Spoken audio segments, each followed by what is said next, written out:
अजीबोगरीब केस है और मैं वास्तव में आपको ये प्रमाणित करूंगा कि अजीबोगरीब केस क्यों है। और अगर ये राजनीतिक द्वेष का एक बहुत बड़ा उदाहरण नहीं होता तो ये हास्यास्पद होता कानूनी रूप से। विश्व के 7 अजूबों में मैं इसको गिनूंगा। मैंने कल कहा था कि it's a one trick wonder. Money laundering case पहली बार बना है मनी के बिना स्थानांतरण होने के। रुपया बिना स्थानांतरण हुए 1 मिलीमीटर मूव किए मनी लॉन्ड्रिंग बन गया।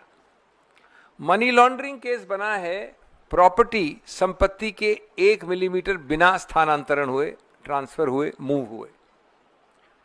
कैसे हुई ये कहानी? और ये आवश्यक है आप लोगों को समझना कि आपके जरिए देश को समझना आवश्यक है। ये सिर्फ डिटेल की बात नहीं, कानून की बात नहीं है। एजेएल एक जानी मानी कंपनी, आप भी जानते हैं, हम भी जानते हैं, कई दशकों पुरानी है। कुछ वर्षों में उसकी शताब्दी होगी। एक विशेष सेट ऑफ मूल्यों को प्रोत्साहित करने के लिए, संदेश ले जाने के लिए अखिल भारतीय स्तर पे वो बनी थी और चलती रही।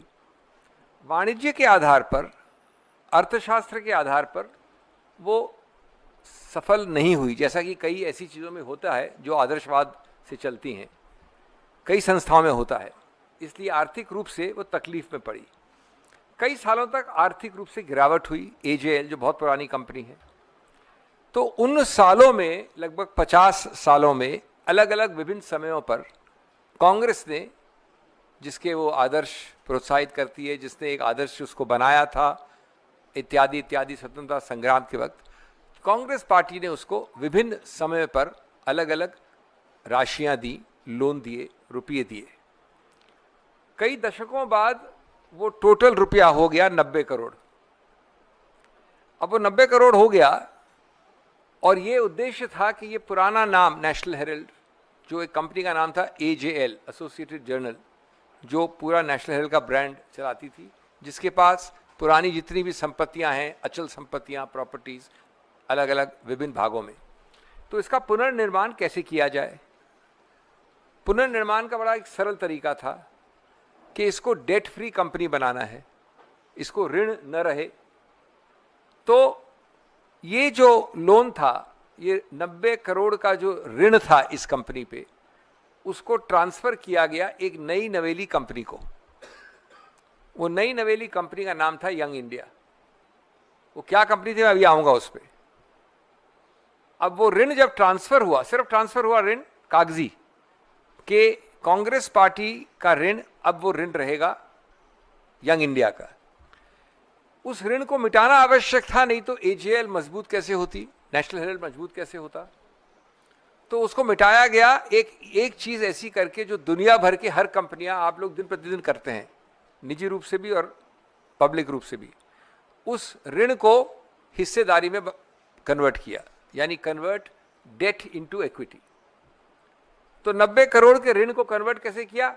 एजेएल के शेयर्स इश्यू हो गए यंग इंडिया को, तो यंग इंडिया बन गई 90-99% शेयर होल्डर एजेएल की। और यंग इंडिया में डायरेक्टर्स थे, मोतीलाल वोरा साहब थे, ऑस्कर फर्नांडिस थे, सैम पिट्रोडा हैं, सोनिया जी हैं, राहुल जी हैं, इत्यादि इत्यादि। अब इतना ही हुआ। अब यहां पर एक फुल स्टॉप, विराम चिन्ह डाल दीजिए, ये जरूरी है समझना आपके लिए। ये संपत्तियां हैं, अचल संपत्तियां 100 एजेएल के, इसको 100 मानिए। कोई कानपुर में है, कोई दिल्ली में है, कोई इधर है, उधर है। ये एजेएल है, ये इन सबकी मालिकाना हक रखती है। इस कंपनी की 100% शेयर होल्डिंग चली गई यंग इंडिया में। ये यंग इंडिया है।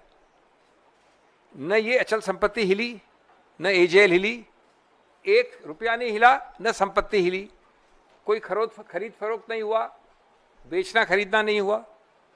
अब आते हैं यंग इंडिया क्या है। बड़े अजीब तरह के हम लोग सब मूर्ख होंगे कि हम मनी लॉन्ड्रिंग करना चाहते थे, हम स्थानांतरण करना चाहते थे संपत्ति का और रुपये का, तो हमने बनाई यंग इंडिया। दुनिया का सबसे बड़ा मूर्ख भी अगर हमारा ये उद्देश्य होता तो यंग इंडिया नहीं बनाता। यंग इंडिया क्या है? यंग इंडिया है कानून में जिसको कहते हैं सेक्शन 8 अनुच्छेद 8 की not for profit charitable company. मतलब क्या होता है इसका? हर कंपनी में 2 या 3 चीज़ें होती हैं। एक तो जो कमाई होती है, जो रुपया आता है उसमें जो भी कमाई होती है, उस सबको आप डिविडेंड के तौर पे बाहर दे सकते हैं उसके शेयर होल्डर्स को। इस कंपनी में एक पैसा, अगर ये 50 करोड़ 500 करोड़ 5000 करोड़ भी प्रॉफिट बनाती है तो एक पैसा आप डिविडेंड दे ही नहीं सकते, प्रतिबंधित है अनुच्छेद 8 के अंतर्गत।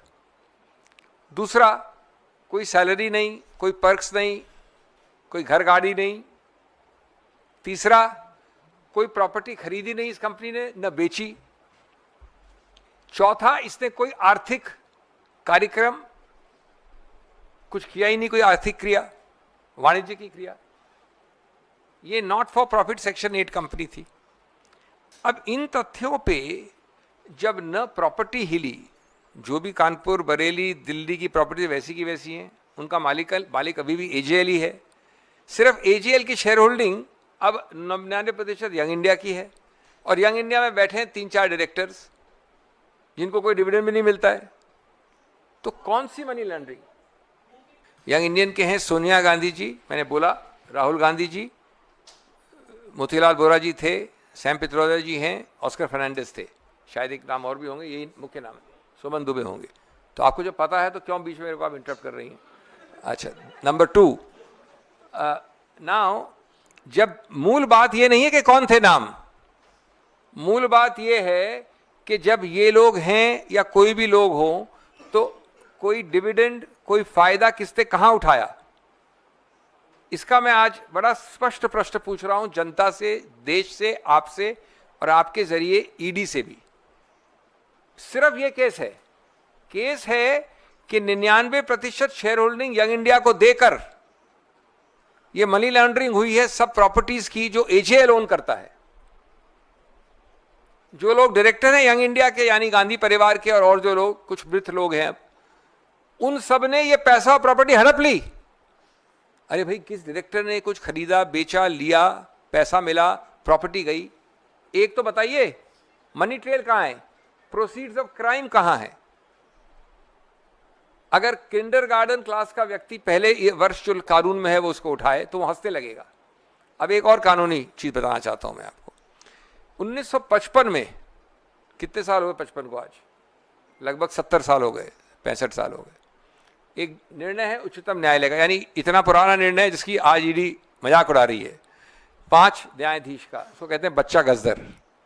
वो कहता है कि अगर ये होल्डिंग कंपनी के पास 100% शेयर हैं इस सब्सिडरी के, अगर 100% है, तो भी ये कंपनी होल्डिंग, इस कंपनी की जो प्रॉपर्टीज हैं ये और ये, उसकी हकदार नहीं है, ओनरशिप नहीं, ओनरशिप इसी में रहती है।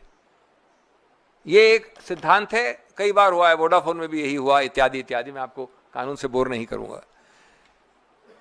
तो भैया, जब एजेएल की संपत्ति एजेएल की है, एजेएल की संपत्ति ट्रांसफर हुई नहीं कभी यंग इंडिया को, कानून में यंग इंडिया जब तक वो खरीदता नहीं है वो प्रॉपर्टीज, तब तक मालिकाना हक रहता है एजेएल का।